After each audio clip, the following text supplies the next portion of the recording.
The origins of masks. Let's travel to Greece.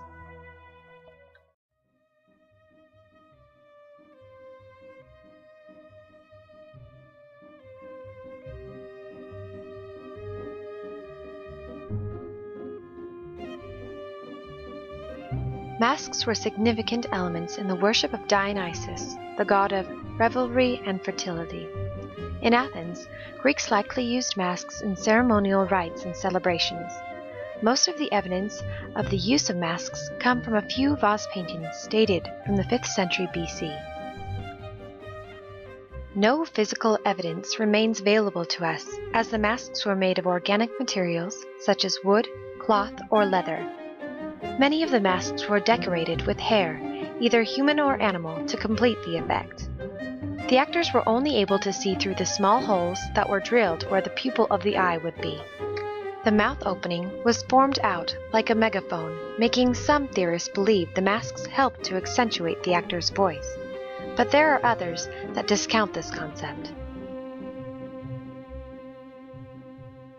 In a large open-air theater, like the Theater of Dionysus in Athens, the classical masks were able to bring characters' face closer to the audience, especially since they had intensely over-exaggerated facial features and expressions.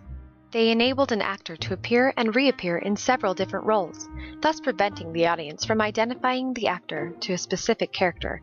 Their variations help the audience distinguish sex, age, social status, in addition to revealing a change in particular character's appearance. Actors still use masks today in their productions of Greek theater, holding to the traditions of their thespian forefathers.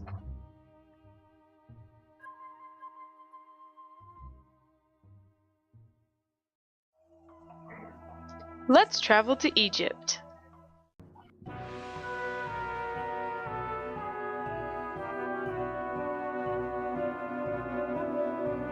From the Middle Kingdom to the 1st century AD, the ancient Egyptians placed stylized masks with generalized features on the faces of their dead.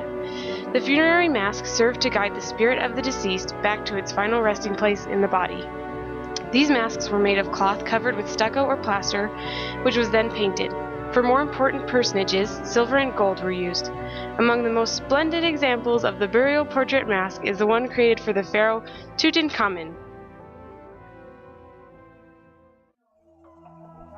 Let's travel to Africa.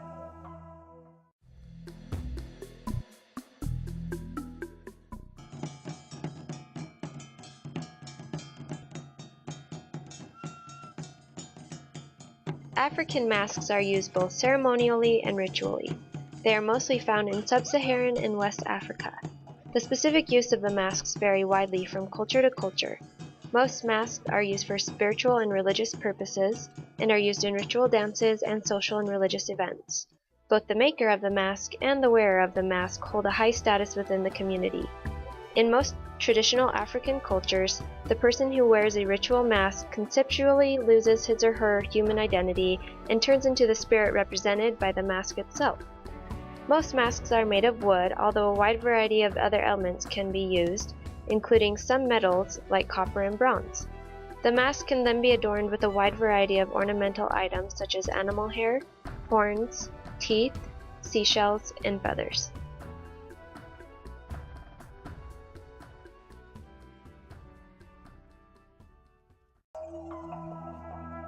Let's travel home. Festival masks are still commonly used today for a lot of the same reasons that masks have been used in the past. These characteristics were used for hiding, creating personalities, revealing moods, and for spiritual rituals. Masks are seen and used to celebrate Halloween with absurd and grotesque faces. They are made of plastic with fake hair and fake blood. Mardi Gras has very colorful masks, made up of gold, green, and purple. They are used in parades and parties to conceal one's identity to be able to have a fun, crazy time. Masked balls emphasized formal dancing with masks that were very beautiful, made up of paper, plastic, jewels, glitter, and feathers.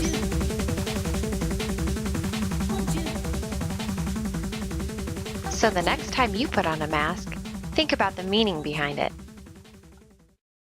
Now it's time for you to make your mark on history. Create your own mask. Significant historical elements and geographic origins should be reflected in your mask. You will also need to provide a list of techniques and mediums you use to create your mask. Original creativity while making your mask will be its most important quality.